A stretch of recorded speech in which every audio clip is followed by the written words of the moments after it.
Assalamualaikum warahmatullahi wabarakatuh. Halo semuanya teman-teman, selamat malam. Selamat datang kembali di channel Ilo Bercerita dan masih bersama saya Ilo. Dimanapun teman-teman berada, semoga teman-teman selalu dalam keadaan sehat, bahagia, dan dimurahkan rizkinya. Amin, amin ya robbal alamin. Pokoknya doa terbaik untuk teman-teman semua ya. Dan pada kesempatan yang baik ini, kami akan membawakan satu kisah dari penulis favorit kita semua, yaitu Isyawara Senja. Oh, kisah-kisah dari Isyawara ini selalu endingnya bikin gimana gitu ya. Tapi sebelum kita masuk ke dalam kisahnya, buat teman-teman mungkin yang baru bergabung atau yang sudah lama bergabung tapi lupa belum subscribe, bisa diklik dulu tombol subscribe-nya. Jangan lupa lonceng notifikasinya dinyalakan agar teman-teman selalu mendapatkan notifikasi dari konten-konten yang akan kami upload di setiap harinya. Dan untuk channel Ilo Bercerita ini kami upload setiap hari teman-teman ya, setiap malam jam 9 malam waktu Indonesia bagian Barat. Nggak pakai berlama-lama lagi. Pasti udah gak sabar untuk masuk ke dalam kisahnya. Kita langsung saja masuk ke dalam kisahnya. Kita berangkat ke Jawa Tengah.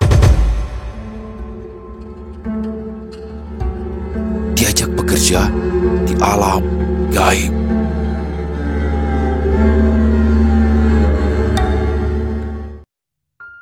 Langkah Susilo tergesa saat melintasi jalan setapak yang membelah perkebunan karet. Matahari sore merayap perlahan ke arah peraduannya. Cahayanya temaram memanjang di antara batang-batang karet yang menjulang.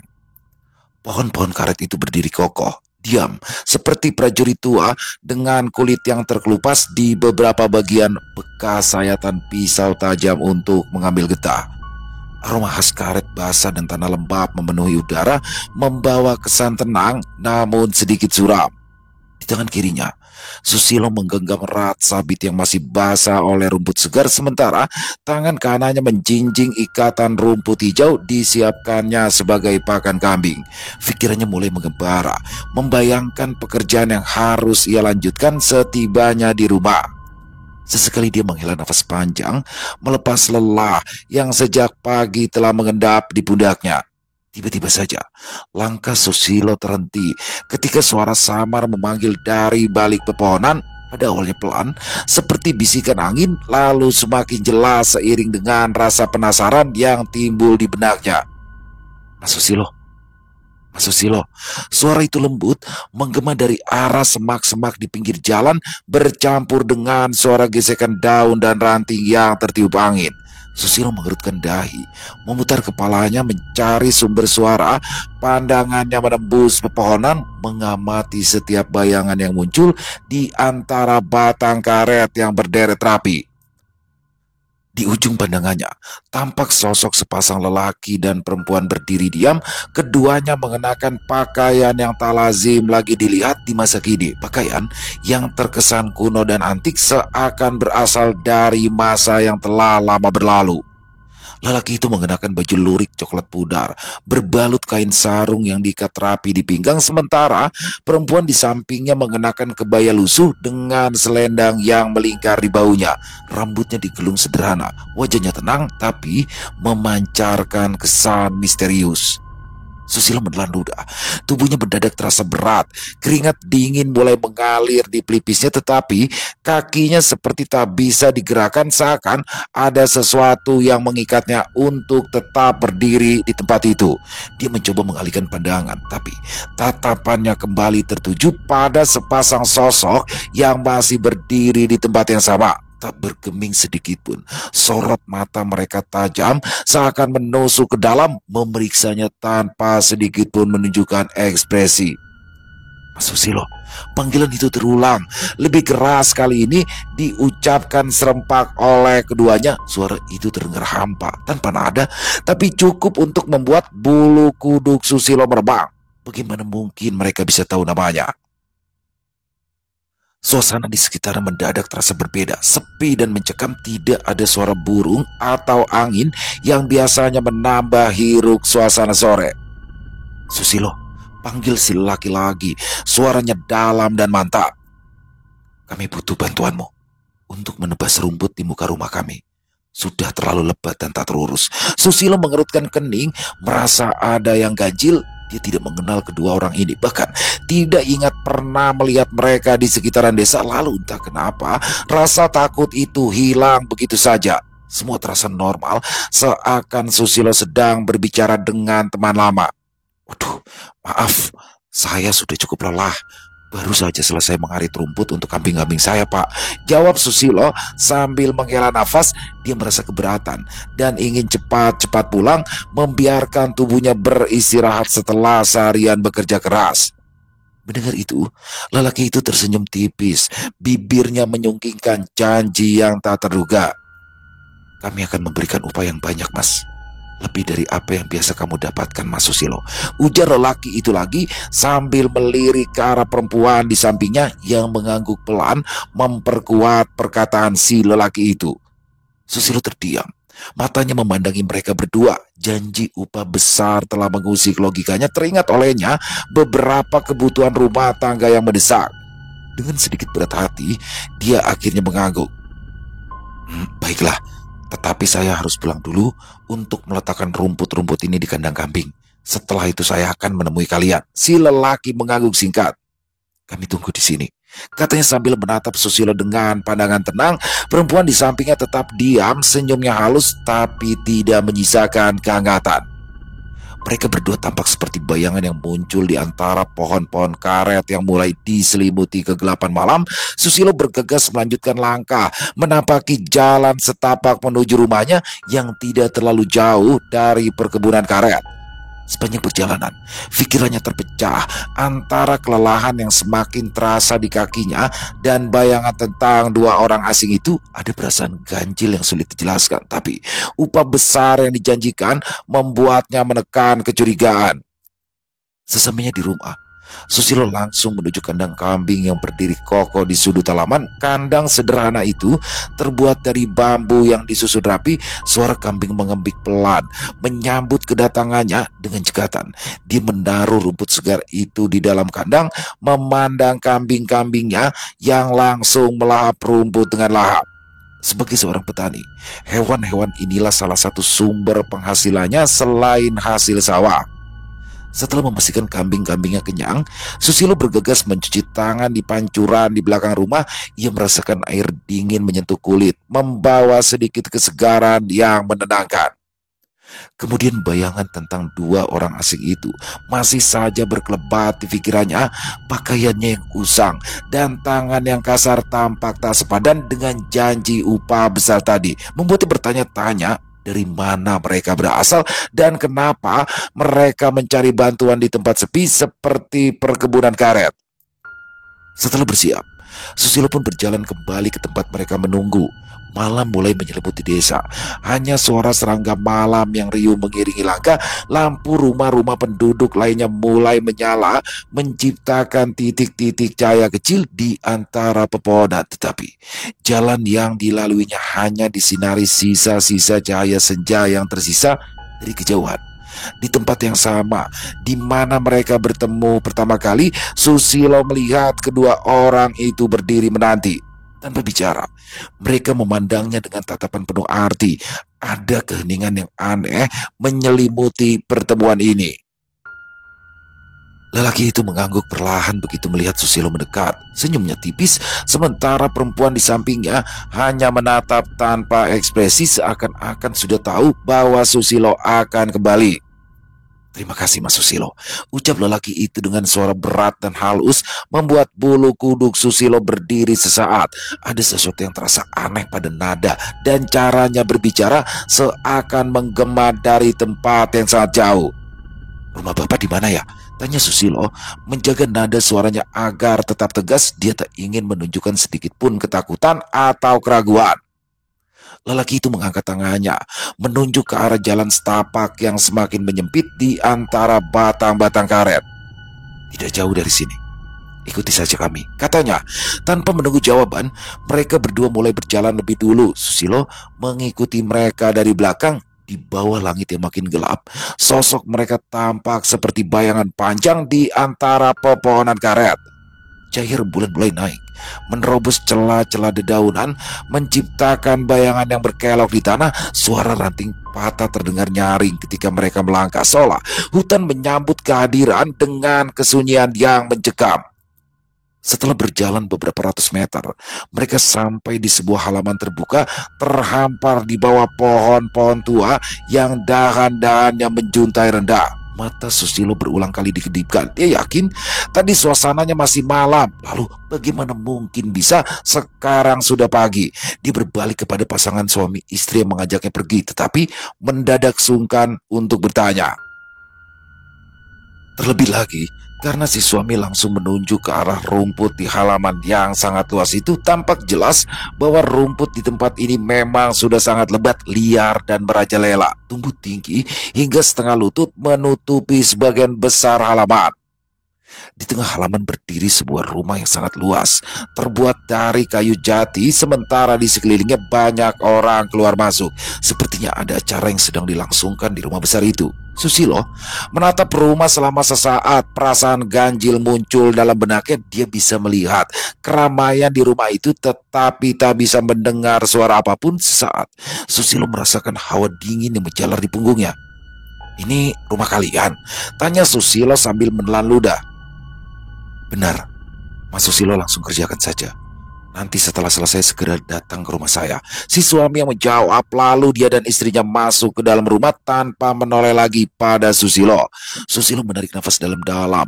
Ia menguatkan hati, berjalan mendekat ke bagian depan halaman rumah di mana rumput liar tampak tumbuh dengan suburnya. Cahaya matahari pagi menyinari wajahnya, menyorot sosoknya yang tengah bersiap untuk mulai bekerja dengan sabit di tangan. Ia mulai menebas rumput-rumput liar itu, memotongnya satu persatu. Meski kedua sosok itu sudah berdiri di belakangnya, Susilo masih dapat merasakan tatapan mata mereka mengawasi setiap gerakannya, tetapi dia mencoba untuk tak peduli. Setiap kali sabitnya diayunkan, rasa lelah di tubuhnya terasa semakin berat, namun janji upah besar yang diucapkan oleh lelaki itu membuatnya tetap untuk bertahan. Dalam waktu yang cukup lama, Susilo berkutat dengan rumput-rumput yang semakin terasa seperti tak ada habisnya. Keringat mulai bercucuran di dahi. Di tengah kelelahan itu, samar-samar ia mendengar suara tawa perempuan kecil, halus, seolah berbisik di telinganya. Susilo menghentikan gerakannya sejenak, mendengarkan, tapi suara itu lenyap begitu saja, seolah dibawa angin yang berembus pelan. Dalam hati Susilo memaki-maki. Seharusnya dia tak datang ke sini, tapi karena sudah terlanjur, Susilo sekarang hanya ingin segera menyelesaikan pekerjaan dan pergi dari tempat ini secepat mungkin. Susilo berdiri sejenak, menghela nafas panjang setelah menyelesaikan tugasnya menebas serumputan di halaman rumah pasangan itu. Matahari hampir tenggelam, langit memerah, sementara keringat mengalir di pelipisnya, membasahi tubuhnya yang tegap karena seharian bekerja. Rumput yang tadi tumbuh liar di halaman kini sudah rapi, memperlihatkan tanah yang lapang, bersih, dan teratur. Semburat kelelahan terlihat di wajah Susilo, tapi dia merasa puas dengan hasil kerjanya. Selain itu, dia juga lega karena ini artinya ia bisa segera pulang. Saat hendak berpamitan, lelaki yang tadi memintanya bekerja menebas rumput mendekatinya. "Mas Susilo, beristirahatlah dulu," kata lelaki yang lalu menyebutkan namanya sebagai Wiryo. "Kami sudah menyiapkan makan malam." Susilo di sini sedikit tertegun, antara merasa terhormat dan ragu. Dia memang lelah dan ingin segera pulang, tapi undangan syukuran ini disampaikan begitu hangat dan tulus, seolah mereka benar-benar mengharapkan kehadirannya. Dia semakin bimbang ketika Wiryo menyerahkan uang dalam jumlah yang jauh lebih besar dari dugaan Susilo semula. Upah besar itu pun menggerakkan hatinya untuk tak menolak undangan tersebut. Lagi pula, dia tidak ingin mengecewakan mereka setelah diberi kepercayaan bekerja di rumah mereka. "Baik Pak, baik," jawab Susilo akhirnya sambil tersenyum. "Tapi sebentar saja ya." Wiryo tampak senang kala mendengar persetujuan dari Susilo dan mempersilakannya masuk ke dalam rumah. Begitu Susilo melangkah masuk, dia langsung merasakan suasana hangat di ruangan tersebut. Di dalam rumah, istri Wiryo sibuk mempersiapkan makanan. Aneh, karena saat itu hanya ada mereka bertiga saja. Sedangkan tadi Susilo yakin betul jika dia melihat banyak orang hilir mudik masuk ke dalam rumah. Meja di tengah ruangan dipenuhi beberapa hidangan, tapi yang paling mencolok adalah ketan putih, pisang rebus, dan ayam panggang. Aroma wangi daun pandan dan sedikit bau harum kemenyan memenuhi ruangan. "Silakan duduk, Mas Susilo," ujar istri Wiryo, menawarinya duduk di dekat meja. Senyumnya ramah, perempuan itu tampaknya yang benar-benar tulus. Susilo, yang awalnya merasa canggung menerima makanan tersebut dengan penuh rasa terima kasih, ia duduk dan mulai menikmati hidangan sederhana yang mereka berikan. Setiap suapan terasa lembut dan gurih di mulutnya. Sementara pisang rebus yang masih hangat memberikan rasa manis yang mengingatkannya pada masa kecil ketika ibunya sering membuat makanan serupa. Dia jadi teringat kenangan indah saat masih kecil, saat segala hal terasa lebih sederhana. Sambil Susilo menikmati hidangan, Wiryo dan istri ikut duduk tak jauh darinya, memandangnya tanpa bicara sedikit pun. Susilo merasa waktu berlalu dengan cepat, dan sebelum dia menyadarinya, piringnya sudah kosong, perutnya kenyang. Sadar bahwa waktu sudah larut, Susilo merasa sudah waktunya untuk pamit. "Saya ucapkan terima kasih banyak, Pak, Bu, atas makanannya," kata Susilo sembari bangkit dari tempat duduknya. Ia menundukkan kepala dengan sopan. "Saya pamit dulu, sudah larut malam." "Kenapa pulang? Menginap saja di sini. Kami punya banyak kamar," saut Wiryo cepat. Di luar sudah sangat gelap. Susilo termenung. Dia melirik ke arah pintu yang terbuka lebar. Ya, apa yang dikatakan Wiryo memang tidak salah. Keadaan di luar sana sangat gelap, tetapi kepala Susilo menggeleng. Dia sudah sangat merindukan anak dan istrinya. "Ayolah, Mas. Di luar sana ada banyak ular dan binatang berbahaya. Lebih baik menginap di sini dulu." Wiryo masih membujuk Susilo. Akhirnya, dengan berat hati, Susilo pun menurut. Dia menginap di salah satu kamar yang sudah disiapkan untuknya. Keesokan paginya, dia bangun dengan tergesa-gesa. Diraihnya sabit dan uang hasil pemberian Wiryo kemarin. Dia sudah keluar rumah, lalu matanya terbelalak lebar. "Mau kemana, Pak?" Wiryo berdiri di depannya sambil mengerutkan kening. Susilo tergagap. Dia bukan saja terkejut karena berhadapan dengan Wiryo yang tiba-tiba berdiri di hadapannya, tetapi juga karena rumput di halaman itu kembali tinggi. "Rumputnya sudah saya tebas semua kemarin. Kenapa sekarang tumbuh lagi?" Susilo bertanya dengan suara tercekat. "Mungkin karena kemarin Mas Susilo kesorean, jadi tidak sadar jika masih ada yang belum selesai dibersihkan," jawab Wiryo datar. Susilo mengerutkan kening keheranan. Dia yakin betul jika pekerjaannya kemarin sudah beres semua. Tetapi apa boleh buat, Susilo terpaksa melanjutkan semua yang belum dibereskan tadi malam. Matahari mulai tinggi ketika rumah Wiryo kembali terlihat ramai. Salah satu di antara mereka berdiri di dekat Susilo agak lama. Wajahnya tampak terkejut ketika Susilo menoleh ke arahnya. "Mbak Dian?" Susilo juga terkejut. Dia tidak mengira jika akan bertemu teman satu kampung di tempatnya tersebut. Perasaan jengkel yang sejak tadi dirasakannya perlahan memudar. "Kamu sedang apa di sini, Mas?" Dian bergegas mendekat setelah menoleh ke kiri dan ke kanan. Susilo mengayunkan arit di tangannya. "Pemilik rumah ini memintaku membersihkan halaman rumah mereka. Tapi aneh, sejak kemarin rumputnya belum selesai." Dian menarik tangan Susilo, menyeretnya agar menjauh dari halaman. "Cepat pergi dari sini, Mas. Tapi ingat, jangan sampai ketahuan orang lain." "Loh, kenapa?"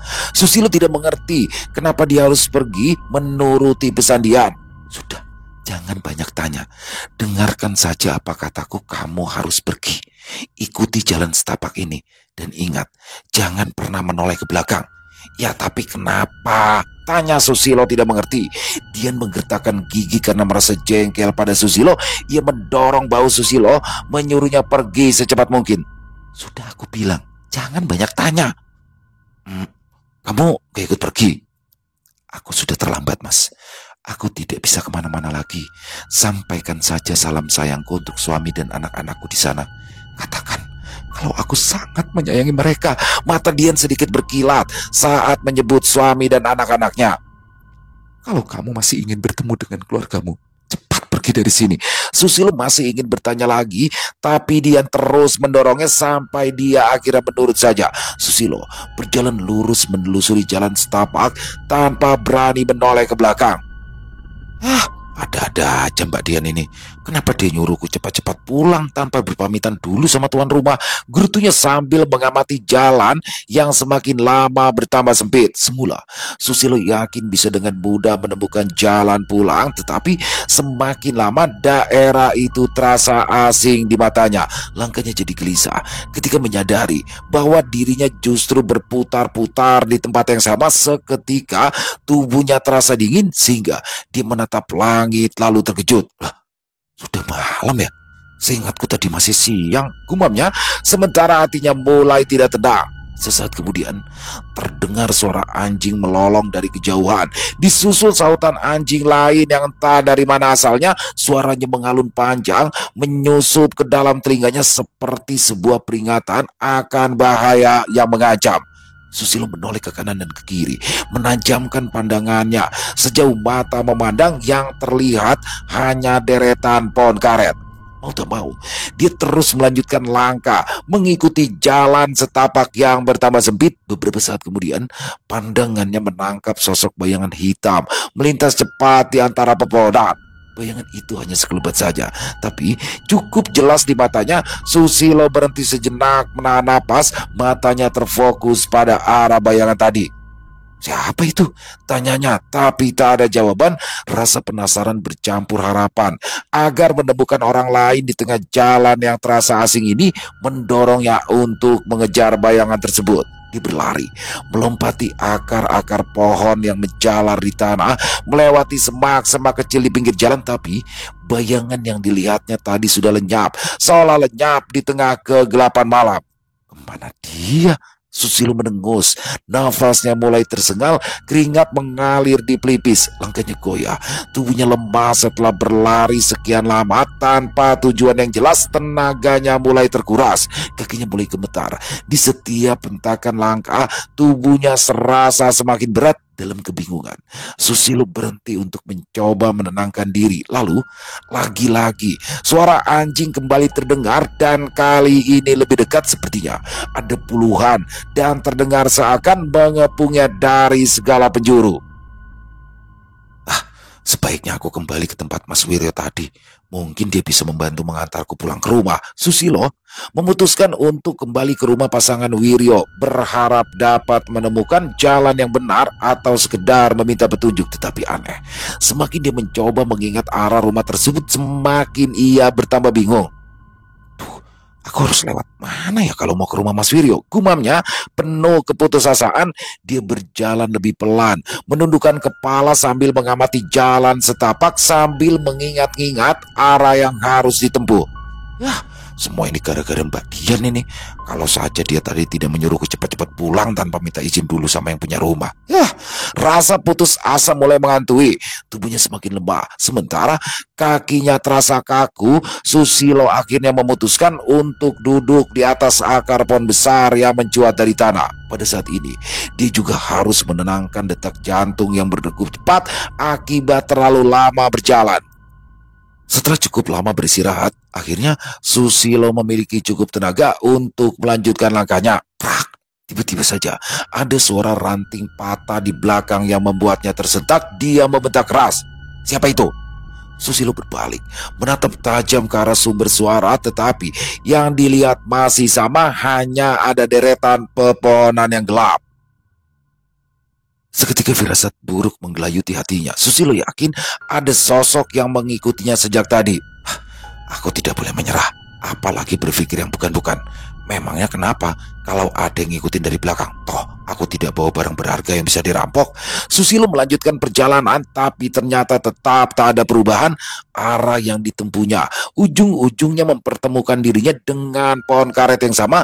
Dia sudah tak bisa membedakan satu pohon dan pohon lainnya. Semuanya tampak seragam, tanpa petunjuk atau tanda yang bisa dikenali.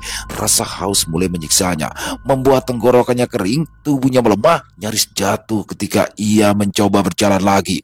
Tak ada pilihan lain. Susilo mencoba berteriak, berharap jika memang ada orang yang mengikutinya di belakang, mungkin orang itu akan kasihan padanya. Tolong!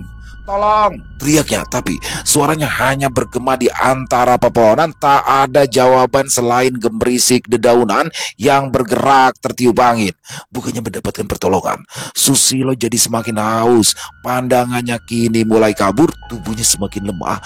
Dengan sisa tenaga yang ada, ia kembali duduk bersandar di batang pohon besar, mencoba menarik nafas panjang sambil berdoa di dalam hati.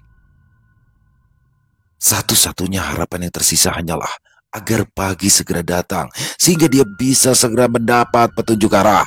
Di tengah keputusasanya itu, Susilo kembali mendengar suara langkah berat dari arah belakang. Jantungnya berdegup semakin cepat. Dia pun menahan nafas. Setengah mati Susilo berharap itu hanyalah hembusan angin atau suara ranting yang patah. Namun suara itu semakin jelas. Langkahnya perlahan tapi tegas terus mendekati tempatnya duduk. Ketika Susilo menoleh, seketika tubuhnya membeku. Di antara bayang-bayang gelap pepohonan terlihat sosok besar dengan mata tajam bersinar. Seekor harimau melangkah perlahan. Tubuhnya yang kekar dan berbelang hitam kuning tampak jelas di bawah sinar bulan yang samar. Ketakutan segera menyergap Susilo. Badannya gemetar bahwa dalam jarak sedekat ini mustahil baginya untuk lari atau bersembunyi. Instingnya yang tersisa hanya satu, yakni menyelamatkan diri secepat mungkin. Dengan sekuat tenaga, Susilo berdiri kemudian meraih batang pohon terdekat. Dia memanjat secepat mungkin. Tangan dan kakinya bergerak tanpa memperdulikan seberapa tinggi dia harus naik. Daun dan ranting kecil mulai menggores kulitnya, tetapi itu tak sebanding dengan ketakutan yang tengah menguasai dirinya. Dari atas pohon, Susilo mengamati harimau yang kini berdiri di bawah. Tepat di tempatnya tadi, harimau itu mengeluarkan suara auman rendah cukup keras untuk membuat nyali Susilo ciut. Giginya gemeletukan karena takut. Tubuhnya semakin gemetar. Dia menahan nafas, berusaha untuk tidak membuat suara sedikit pun. Tapi rasa takut yang begitu hebat membuat dirinya tidak bisa mengendalikan tubuh. Saat auman harimau kembali terdengar, Susilo tidak mampu menahan ketakutannya. Tanpa sadar, ia kencing di celana. Air kencingnya menetes hingga membasahi batang pohon yang ia panjat. Di bawah, harimau itu mendongak, melihat sekilas ke arah Susilo. Mata tajamnya seperti menusuk hingga ke tulang, membuat Susilo merinding. Harimau itu kemudian melangkah maju perlahan, mengitari pohon tempat Susilo bersembunyi. Beberapa kali, hewan besar itu berhenti dan menatap langsung ke arahnya, seakan ingin menguji seberapa besar ketakutannya. Susilo memegang batang pohon erat-erat, berharap harimau tersebut segera berlalu. Ternyata alih-alih menyerang, harimau tersebut hanya berdiam sejenak sebelum kembali melangkah maju, seakan-akan ia tidak tertarik memakan manusia. Perlahan, rasa takut Susilo sedikit berkurang. Meski ia masih tetap waspada, harimau itu berjalan menjauh, tetapi sesekali menoleh ke arah Susilo. Ada sesuatu yang ganjil di mata harimau tiap kali memandang Susilo. Pandangan tajamnya tidak seperti binatang kelaparan yang hendak mencari mangsa, melainkan menyimpan maksud tersembunyi. Dalam kegugupannya itu, Susilo mulai berpikir bahwa harimau itu mungkin adalah petunjuk yang diberikan alam untuk bisa keluar dari hutan yang sudah membuatnya tersesat. Ia teringat cerita yang pernah didengar dari kakeknya. Konon, keluarga mereka dulu memiliki perjanjian dengan binatang gaib berupa harimau yang sewaktu-waktu akan muncul untuk memberi pertolongan. Meski hati kecilnya sedikit ragu, rasa putus asa memaksanya untuk mempertimbangkan kemungkinan itu. Pada akhirnya, Susilo memutuskan untuk mengikuti nalurinya. Setelah memastikan bahwa harimau itu benar-benar menjauh, Susilo turun perlahan dari pohon. Ia masih bersikap waspada, mengintip terlebih dahulu untuk memastikan bahwa harimau itu tidak langsung menerkamnya begitu turun. Ketika kaki Susilo sudah menjejak tanah, dia bisa melihat bahwa harimau itu masih berada di depan, berjalan pelan di antara pepohonan. Dengan hati-hati, Susilo melangkah, menjaga jarak aman agar sewaktu-waktu ia bisa melarikan diri ketika harimau itu mendadak ingin memakannya. Tubuhnya masih gemetar. Suara detak jantungnya bertambah keras sehingga bisa didengar telinganya setiap kali harimau tersebut menoleh ke belakang. Susilo mencoba menatap matanya dengan penuh harap, berharap ada keajaiban yang bisa membawanya keluar dari hutan yang kini terasa semakin asing. Harimau itu terus berjalan lurus, melewati jalan setapak yang tak pernah ia lihat sebelumnya. Pepohonan karet berjejer rapi di samping kiri dan kanan, seolah menjadi batas jalan yang diarahkan oleh harimau tersebut. Sesekali, Susilo merasakan dinginnya embun malam menempel di kulitnya yang basah karena keringat, menambah suasana dingin dan mencekam di dalam hutan. Meski begitu, langkah kakinya tetap teguh, mengikuti setiap gerakan dari hewan buas yang kini menjadi satu-satunya harapan. Perjalanan ini terasa panjang dan melelahkan, tetapi Susilo tetap mengikuti harimau yang berjalan di depannya. Tubuh yang tadinya lelah seolah mendapatkan tenaga baru, meski rasa takut masih membayanginya. Keterangan dari langkah harimau di depannya memberikan Susilo keberanian untuk terus maju. Hingga akhirnya, di ujung jalan setapak, terlihat cahaya remang yang datang dari kejauhan. Mata Susilo membelalak, nafasnya seketika terasa lebih ringan. Cahaya itu memberi pertanda bahwa jalan keluar mungkin sudah dekat. Harimau di depannya berhenti sejenak, menoleh sekali lagi ke arah Susilo sebelum melangkah pergi, menghilang di antara bayang-bayang pepohonan tanpa jejak, seolah memang hanya bertugas untuk menuntunnya ke jalan menuju desa tempat tinggal Susilo. Dengan tubuh yang lemas tetapi dipenuhi rasa syukur, Susilo melangkah menuju cahaya. Apa yang baru saja ia alami adalah sesuatu yang tak akan pernah dilupakan seumur hidupnya. Harimau itu telah menjadi penolong yang datang di saat yang tepat, menuntunnya keluar dari hutan yang penuh dengan misteri yang hampir saja menelannya. Susilo mengedipkan mata perlahan. Pandangannya masih buram, kelopak matanya juga terasa berat. Perlahan tapi pasti, bayangan orang-orang di sekitaran mulai terbentuk. Tubuhnya terasa kaku, seperti terikat sesuatu sehingga nafasnya tersengal. Aroma menyengat menusuk hidungnya, bercampur dengan bau melati yang samar. Hatinya bertanya-tanya, di mana ia berada? Apa yang sebenarnya terjadi? Isak tangis perempuan terdengar jelas dari berbagai sudut ruangan. Lamat-lamat dia mendengar seseorang menyebut namanya dalam doa. Kasihannya Susilo, dia meninggal di usianya yang muda. Mana anaknya masih kecil-kecil.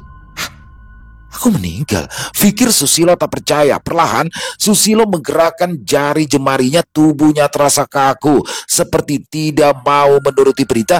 Ketika mata Susilo berhasil terbuka sepenuhnya, dia terkejut kala mendapati dirinya terbaring di atas tikar di ruang tengah rumahnya. Di sekelilingnya beberapa orang duduk melingkar, sebagian besar dengan wajah tertunduk. Di sudut ruangan ada ibu dan adiknya yang menangis sembari memegangi tisu. Susilo mencoba bergerak, tetapi tubuhnya terbungkus kain putih yang kaku. Ya, kafan. Suara desiran kain yang bergerak pelan membuat suasana berubah mencekam. Semua orang terdiam. Salah seorang pemuda di dekat pintu tiba-tiba saja berdiri sambil menunjuk-nunjuk ke arah Susilo. Dia bergerak, teriak panik, lalu langsung berlari keluar rumah. Susilo jadi hantu. Seisi ruangan gempar. Beberapa orang langsung bangkit dan menjauh dari tikar tempat Susilo terbaring. Bahkan kerabat terdekatnya terlihat ragu untuk mendekat. Hanya Narti, istrinya, yang tetap berada di tempat dengan mata yang masih basah oleh air mata. Ia mendekatkan wajahnya ke arah Susilo. Mas, katanya pelan, suaranya bergetar. Tangan Narti menyentuh wajah Susilo yang pucat. Susilo mencoba untuk berbicara, tapi suaranya tertahan di tenggorokan. Hanya suara lirih yang keluar, tapi itu sudah cukup untuk membuat Narti yakin. Dengan air mata bercucuran, Narti memeluk kepala suaminya, menciuminya dengan penuh rasa syukur. Masih hidup.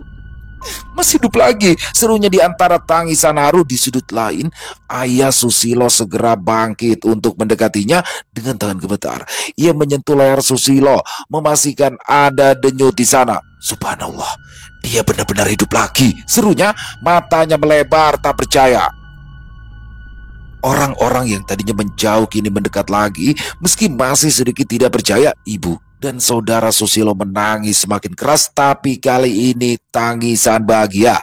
Sementara yang lain hanya bisa terdiam, tidak tahu harus berbuat apa. Ayahnya segera membantu melepas belitan kafan di tubuh Susilo, dibantu oleh Ustadz Rahmat. Di sekitarnya, para kerabat menatap sambil menahan nafas. Susilo sendiri masih terlalu lemah untuk bisa duduk. Narti menyadari hal itu.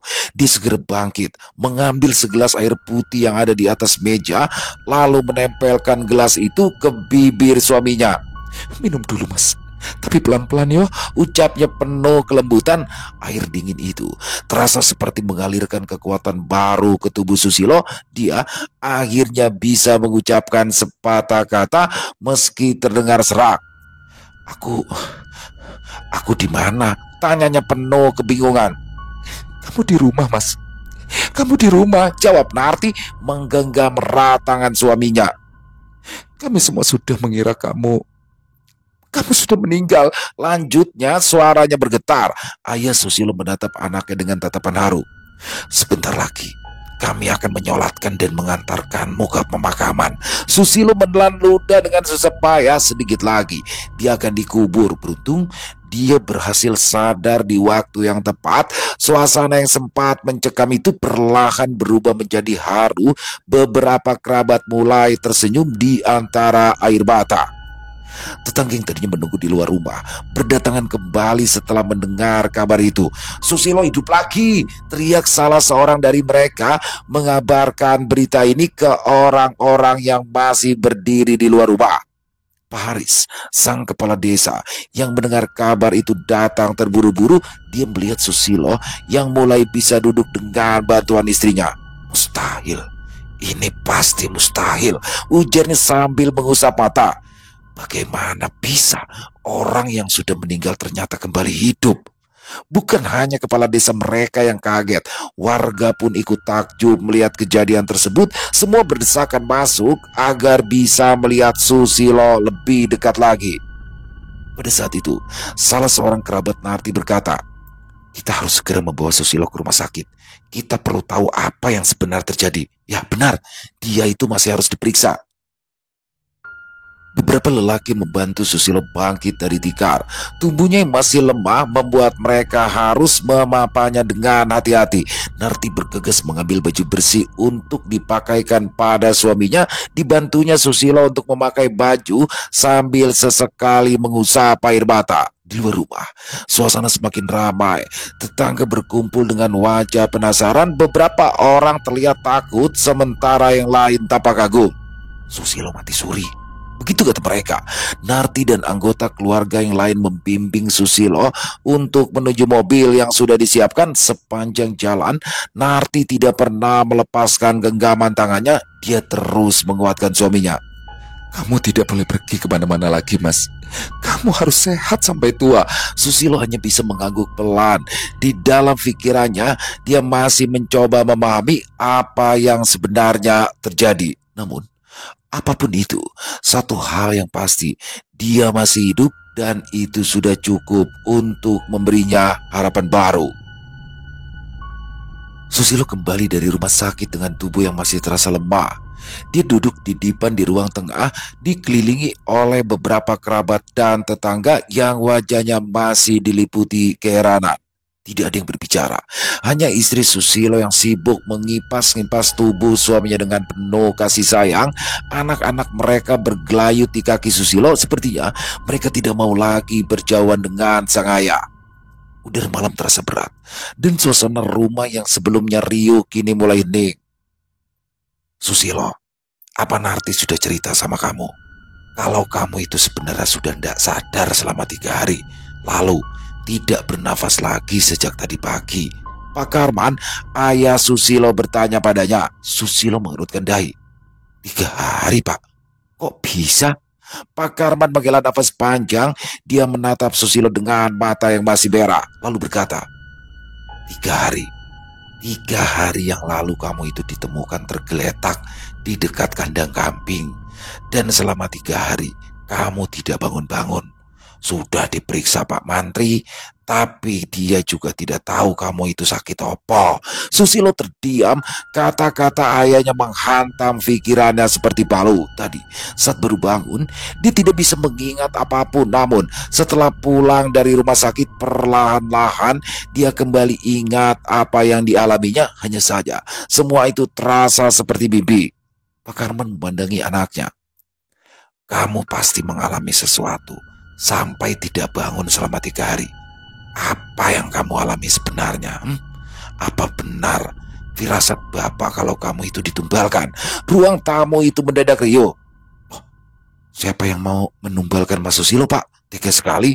Pak Karman menenggus. Kalian ini pura-pura tidak tahu atau bagaimana? Hah? Apa kalian tidak tahu kalau Pak Haris itu memiliki pesugihan? Makanya dia menjadi orang paling kaya di tempat kita. Saat nama kepala desa mereka disebut, suasana berubah riuh. Susilo sendiri tertegun karena baru tahu bahwa Pak Haris memiliki pesugihan. Dia ingat jelas ketika akan berangkat mencari pakan kambing, dia bertemu dengan Pak Haris di dekat rumah. Kepala desa itu menghentikannya, memberikan selembar uang 100.000 dan berkata, buat beli rokok. Wah, ini benar untuk saya, Pak. Tanya Susilo waktu itu dengan perasaan setengah tak percaya. Ya, pakai saja. Pak Haris menepuk bahu Susilo lalu meninggalkannya. Benar saja, uang itu langsung digunakan Haris untuk membeli rokok, sedangkan sisa uangnya disimpan di dalam saku baju. Ya saat itu sih memang Pak Haris sempat memberikanku uang, dan kugunakan uang itu buat beli rokok, Pak. Gumam Susilo penuh sesal. Itu pasti uang tumbal. Berani-beraninya dia menyeret keluargaku untuk menjadi tumbal kekayaannya. Seru Pak Karman dengan nada geram. Tangannya mengepal erat, urat-urat di lengannya mencuat.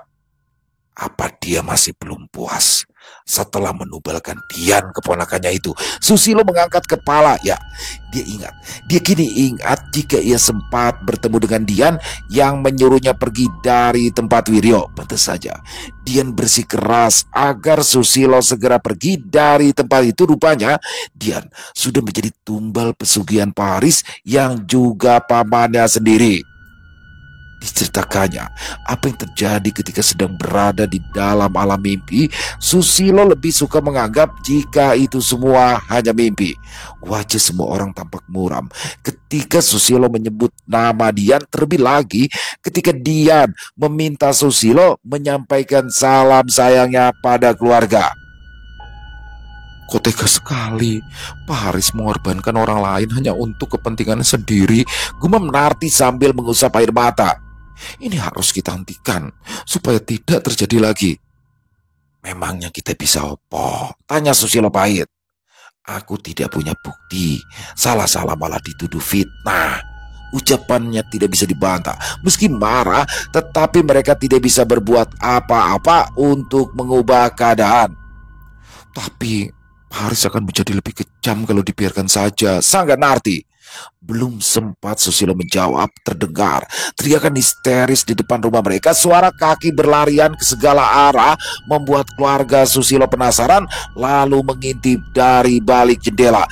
Ada harimau, tolong, ada harimau. Semua yang ada di dalam rumah seketika gemetar ketika melihat sesosok harimau berukuran besar berjalan di tengah desa. Mulutnya membawa kepala seseorang yang sudah terlepas dari badannya. Itu adalah kepala Pak Haris.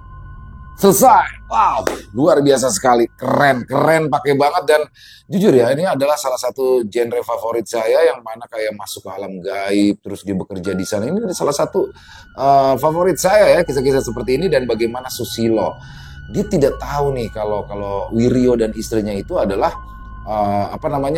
makhluk dari alam gaib. Tapi atau mungkin dia udah tahu tapi mungkin kayak disirep gitu ya, sehingga dia menuruti apa yang diperintah. Dia datang masuk ke dalam ke dalam areanya ya, ke dalam alamnya. Di situ dia bekerja membabat rumput. Serem banget tuh. Dia udah kerja beres, diajak masuk, diajak makan, diajak nginep, dikasih uang banyak. Pas keluar lagi rumputnya udah tinggi-tinggi lagi. Jadi kalau dia akan terus di situ, dia akan setiap harinya terus membabati rumput itu. Jadi seolah-olah tidak akan ada habisnya, yang mana ternyata itu semua adalah pesugihan ya, pesugihan yang sudah dilakukan oleh Pak Haris. Wah, serem banget. Dan yang paling mengerikan di sini adalah ketika Susilo ternyata sudah 3 hari tidak sadarkan diri, ditemukan di kandang kambingnya, dan di situ ternyata dia kayak mati suri tuh ya, bukan mati suri ya, mungkin dia belum benar-benar mati tapi sudah dipikirnya sudah meninggal. Jadi ternyata ini adalah pesugihan, semua ini adalah jebakan yang mana Susilo ternyata sebelum dia berangkat dia diberikan uang 100.000 ya oleh Pak Haris sebagai kepala desa, dan di situ itu uang itulah kayak sebagai pengikat ya, kayak penanda, karena ada tanda tumbal pesugihan. Disitulah luar biasa sekali kisahnya, dan endingnya wow, itu harimau ya gaibnya dari leluhur Susilo tuh lagi keliaran di luar halaman sambil nenteng kepala, dan kepalanya itu adalah kepala Pak Haris. Wow, selalu ya Isyawara Senja selalu menyajikan ending yang bikin kita wow gitu ya, keren pakai banget asli. Saya suka banget, dan semoga juga kisah barusan bisa menghibur teman-teman semua ya, para pecinta penikmat horor misteri. Lebih khususnya lagi kepada para subscriber dari channel Ilo Bercerita. Dan terima kasih kepada Isyawara Senja atas kisahnya yang luar biasa. Ditunggu lagi kisah-kisah selanjutnya. Silakan buat teman-teman mungkin yang punya komentar lain, yang punya pendapat lain, bisa menuliskannya di dalam kolom komentar, ataupun hanya sekedar saling menyapa. Insya Allah kami akan membalasnya satu persatu. Buat yang suka dengan videonya, bisa diklik tombol like-nya, tombol jempolnya boleh juga dong. Di-share ya link videonya ke teman-teman yang lain agar juga ikut merasa terhibur. Dan buat teman-teman yang belum subscribe, ayo dong, bisa diklik dulu tombol subscribe-nya. Jangan lupa lonceng notifikasinya dinyalakan agar teman-teman selalu mendapatkan notifikasi dari konten-konten yang akan kami upload di setiap harinya. Kami juga ingin mengucapkan terima kasih kepada seluruh teman-teman yang sudah selalu setia hadir, yang sudah selalu mendukung kami. Karena teman-teman kami selalu bersemangat berkarya di setiap harinya. Oh ya, buat teman-teman mungkin yang punya kisah horor misteri ya, yang diangkat dari kisah nyata, yang berdasarkan pengalaman pribadi, apabila mungkin berkenan dibawakan di channel kami, silakan bisa mengirimkannya ke nomor telepon kami yang ada di sini. Dan bebas ya, dalam bentuk tulisan boleh, dalam bentuk rekaman suara boleh. Senyamannya teman-teman aja pokoknya. Buat teman-teman yang sudah mengirimkan kisah, kami ucapkan terima kasih. Dan di akhir kata, saya Ilo mengucapkan permohonan maaf apabila mungkin dalam pembawaan kisahnya ada kata-kata saya yang salah, ataupun ada kata-kata saya mungkin yang kurang berkenan. Saya mohon dibukakan pintu maaf yang seluas-luasnya. Sampai berjumpa lagi di konten-konten kami selanjutnya yang pasti tidak kalah serunya, yang pasti tidak kalah horornya. Masih bersama saya Ilo di channel Ilo Bercerita. Salam sehat, sukses selalu untuk kita semua. Wassalamualaikum warahmatullahi wabarakatuh.